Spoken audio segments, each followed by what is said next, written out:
Baik, terima kasih. Saya mulai. Bismillahirrahmanirrahim. Assalamualaikum warahmatullahi wabarakatuh.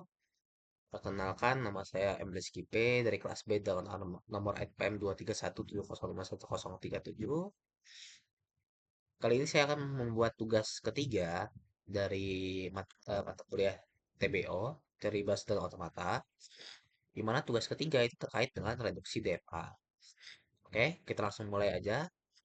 Pertama kita akan cari lewat dari AI. Ya. Setelah itu baru kita coba compare dengan materi yang kita dapatkan dari Google atau dari YouTube ya. Kita lihat nanti. Apa itu reduksi DFA? Jelaskan secara rinci. Oke.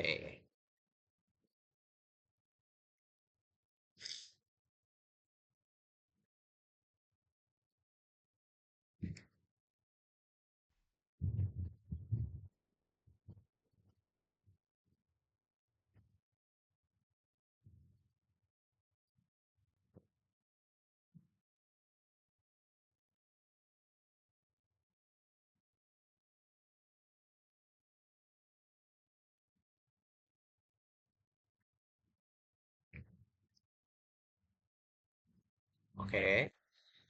Kita coba baca dan pahami ya. Apa sih itu reduksi DFA?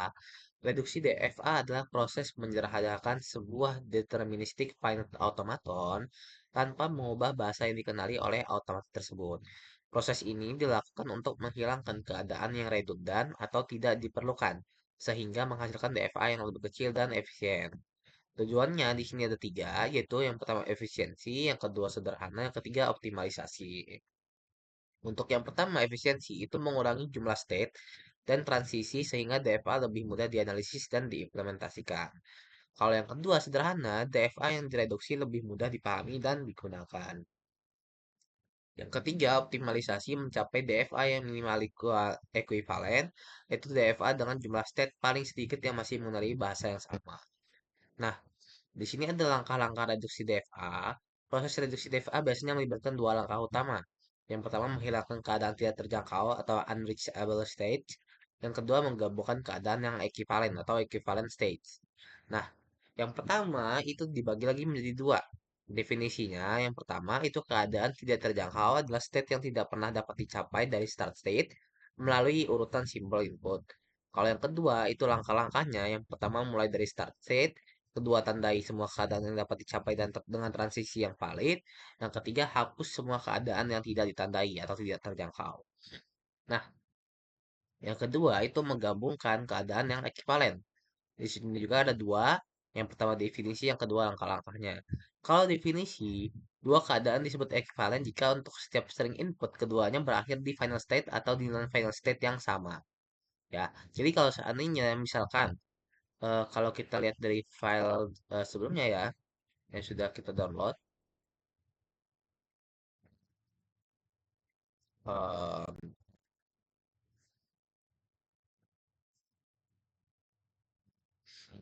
nah,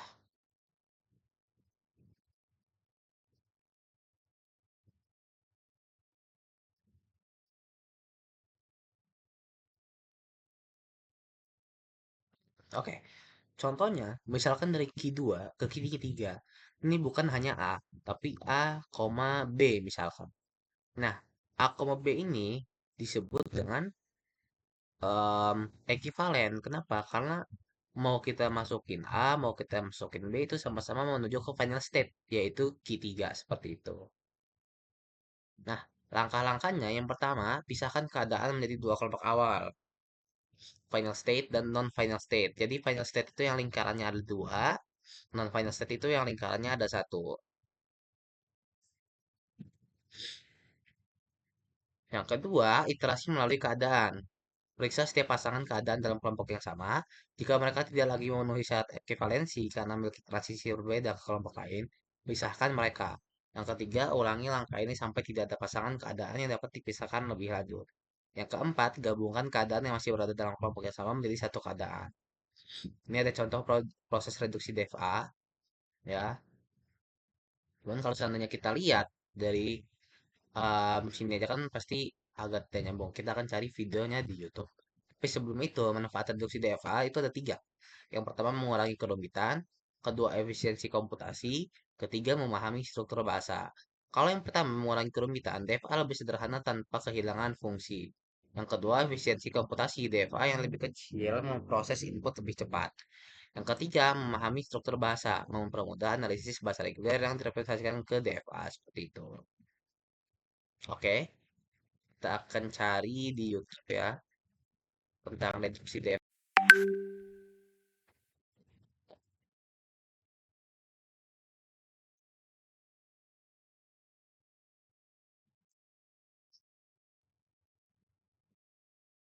Tonton yang ini, yang 6 menit ini. Mari kita tonton.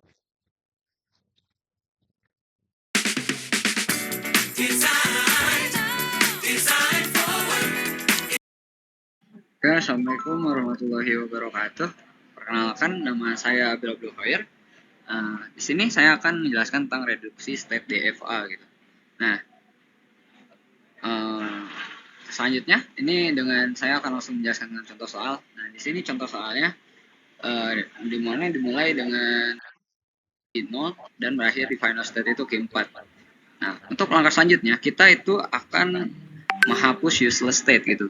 Yang dimana jika kita lihat di soal ini, useless state-nya itu adalah Q5 karena dia tidak menerima, nah yang ini, nah, karena dia tidak menerima inputan dari Q4 ataupun Q3 gitu, tidak ke sini. Karena dia hanya mengirimkan input 0 ke Q4 dan mengirimkan. Oke, di sini kita menemukan salah satu bahasa baru, yaitu adalah useless state. Jadi, useless state ini kalau saya lihat dari video, itu adalah salah satu state tidak menerima inputan, melainkan dia mengeluarkan output. Contohnya Q5 ini, dia tidak menerima inputan dari Q4 ataupun Q3, melainkan dia mengeluarkan 0 dan 1 seperti itu. Input 1 ke Q3, maka kita akan hapus Q5 tersebut. Menjadi seperti ini sebelah kanan. Kita sudah menghapus Q5-nya. Maka di sini hanya menjadi Q0, Q1, Q2, Q3 dan Q4 gitu sebagai final step. Kita lanjutkan. Nah, untuk langkah kedua itu catat semua yang distinguishable, yaitu state yang berhubungan dengan final state gitu. Final state gitu. Kita lihat gitu ke belakang dulu, kita lihat lagi ke sini. Nah, kita lihat lagi apa aja sih state-state yang berhubungan dengan final state kita gitu. Yang ada di sini ada Q0, Q4, ya. Q0, Q4, Q0, Q4, terus ada Q1, Q4, Q2, Q4, Q3, Q4. Maka Q0 pasangan tersebut merupakan distinguishable. Nah, distinguishable. Hapus dulu. Hapus. Oke. Hapus.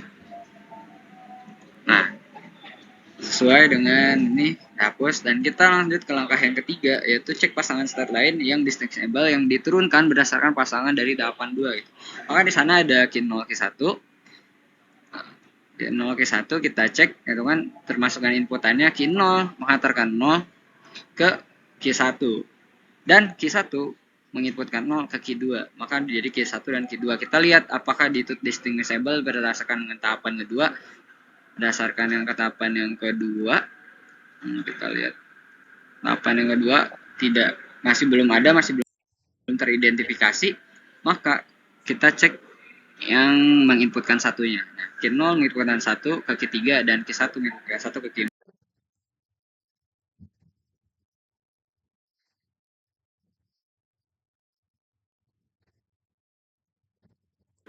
Yang menginputkan satunya. Nah, Q0 menginputkan 1 ke Q3 dan Q1 menginputkan 1 ke Q4 itu adalah distinguishable. Maka pasangan Q0 dan Q1 adalah distinguishable. Oke, lanjut. Nah, untuk pasangan Q0 Q2 itu distinguishable dikarenakan inputan yang keduanya yang dia menginputkan satunya itu merupakan distinguishable, maka Q0 dan Q2 ini distinguishable. Lanjut. Nah, untuk pasangan state ini masih mungkin distinguishable karena kita masih belum menemukan pasangan-pasangan dia pasangan Q1, Q2, Q4 dan Q4. Q4 dan Q4 ini belum belum kita temukan distinguishable. Maka kita masih menuliskan dia mungkin indistinguishable. Untuk pasangan state selanjutnya Q1 dan Q3 juga masih mungkin itu distinguishable ya. Maka ini salah penulisan indis harusnya distinguishable. Maka kita masih belum teridentifikasi gitu. Untuk pasangan yang dua pasangan tadi. Kita lanjut. Nah, nah untuk selanjutnya ini masih juga untuk state yang terakhir ini kedua dan ketiga juga masih mungkin distinguishable. Nah, masih mungkin distinguishable, maka kita tulis dia indistinguishable. Distinguishable. Jadi dari Oke, jadi di video ini kita dapat lagi dua bahasa baru, yaitu distinguishable dan juga indistinguishable ya. yang tadi itu yang distinguishable yang kita lihat itu Q1, Q2, Q1, Q3 dan Q2, Q3 itu distinguishable sehingga disebutkan pasangan tersebut adalah distinguishable. Nah, mana Q1, Q2, Q3 itu saling distinguishable, mohon maaf ini indis tulisannya, dan dapat dijadikan satu state, maka itu kita bisa dipersingkat menjadi seperti ini, Q1, Q2, dan Q3. Lanjut, yang kita dari contoh soal itu tadi ini, seperti yang di kiri kita bisa dipersingkat dia menjadi seperti yang di kanan itu. Yang dimana Q0 dia mengantarkan input 0 dan 1, ini ada 1 di sini. 1 ke Q1, Q2, ke Q1 dan Q3, maka ini kita tulis 0 dan 1 ke Q1 dan Q3 itu. Masuk pasangan tadi. Nah, untuk selanjutnya dia ada Q1, Q2 dan Q3 ini saling menginputkan 0 ke mereka masing-masing. Maka kita tulisnya 0 di sini. Nah, terus Q1 dan Q2, Q3 ini dia dia menginterkan input 1 ke Q4 di sini 1.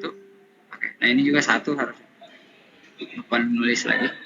Nah, Oke, jadi kalau kita lihat di video, itu dia bisa disingkat seperti ini. Kenapa?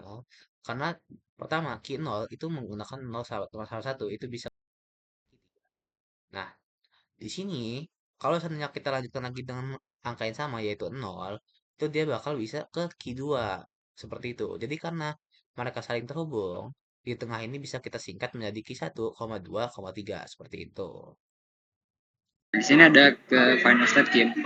Nah, untuk Q4-nya sendiri dia mengantarkan nilai 0 dan 1 ke dirinya sendiri. Oke, mungkin cukup sekian presentasi dari Oke, jadi seperti itu ya terkait dengan deduksi DFA. Em, Mungkin seperti itu yang bisa saya sampaikan terkait proses pembelajaran saya terhadap reduksi DFA. Saya mohon maaf jika ada kesalahan. Saya akhiri. Wassalamualaikum warahmatullahi wabarakatuh.